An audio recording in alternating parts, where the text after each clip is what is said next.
Kasih karunia dan damai sejahtera Allah Bapa kita dan anaknya Tuhan Yesus Kristus menyertai saudara.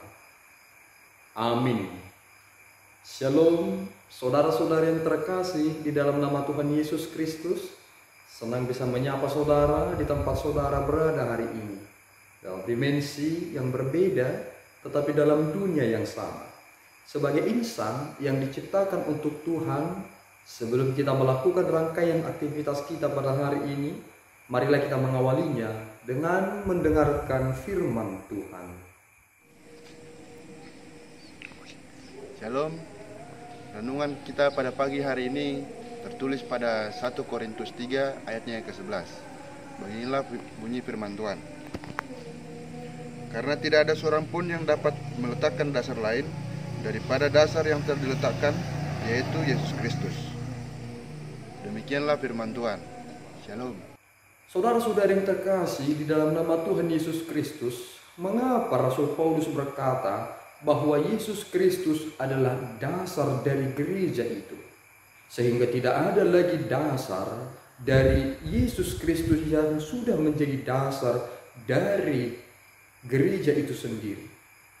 Pengertian ini berangkat dari karya keselamatan yang telah digenapi di dalam Kristus ketika Dia mati dan bangkit, dan dalam peristiwa itu kita telah menerima anugerah pemberian yang sangat-sangat berharga dan mulia itu, dan itulah titik berangkat kita menjadi kabar sukacita.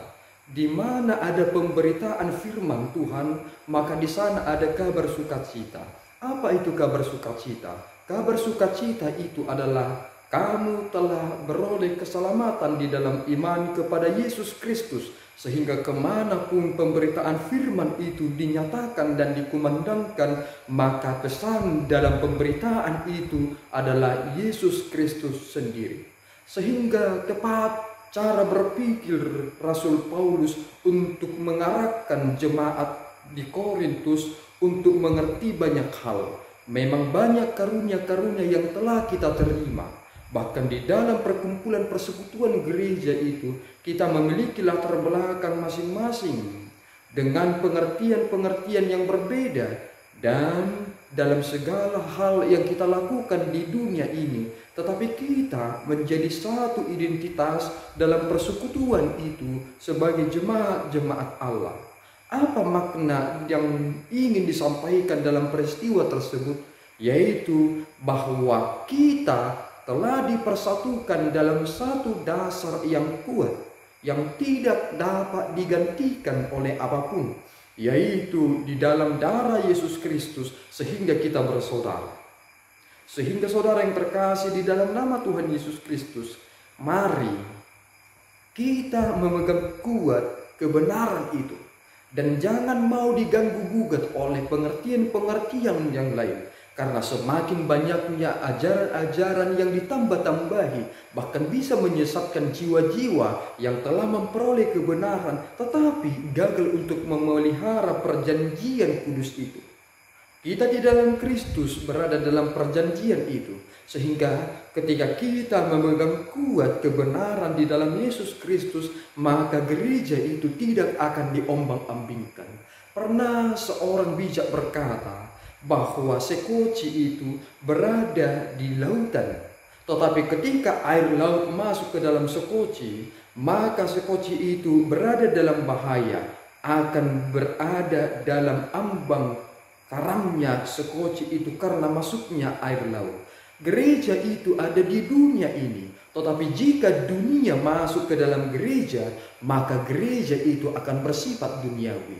Yesuslah yang menjadi dasar yang kokoh itu, sehingga kebijakan gereja itu adalah bagaimana mempedomani prinsip di dalam Yesus Kristus, sehingga karya keselamatan itu dapat diterima oleh semua orang, semua yang ada di dunia ini, sebagaimana Yesus Kristus menyatakannya dan menugaskan itu, memerintahkan dalam amanat agung kepada murid-muridnya, beritakanlah firman Tuhan dan baptislah mereka memberitakan firman Tuhan, yaitu kabar sukacita.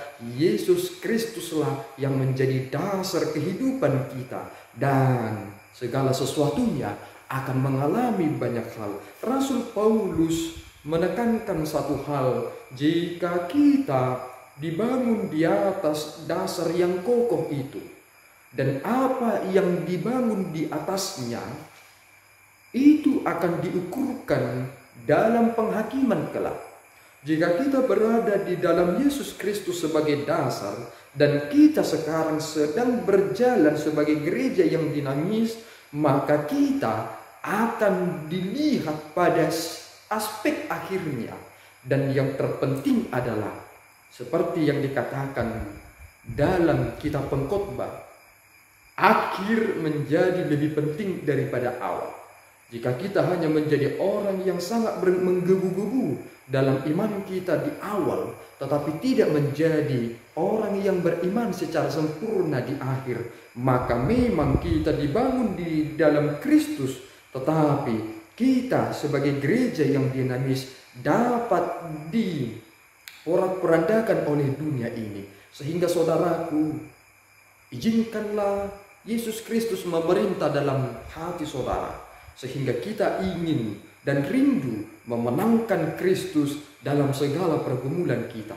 Kita berada di dalam dunia ini menghadapi berbagai macam persoalan, tetapi jangan izinkan sifat duniawi itu meracuni hidup saudara, karena saudara adalah gereja-gereja yang hidup, yang dibangun di atas dasar yang kokoh itu, yaitu Yesus Kristus. Tuhan memberkati dan memampukan saudara menjalani kehidupan ini. Amin, kita berdoa. Ya Allah Tuhan kami bersyukur atas anugerah-Mu. Engkau telah memelihara hidup kami, yang memberikan dasar yang kokoh bagi kami, yaitu anak-Mu Tuhan Yesus Kristus.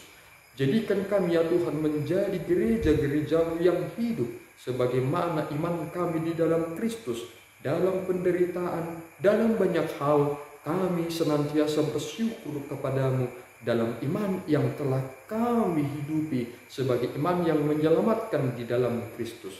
Terima pujian kami Bapa dalam Yesus. Kami berdoa dan mengucap syukur. Anugerah Tuhan kita Yesus Kristus, kasih setia Allah Bapa, dan persekutuan Roh Kudus menyertai saudara. Amin. Tuhan Yesus memberkati.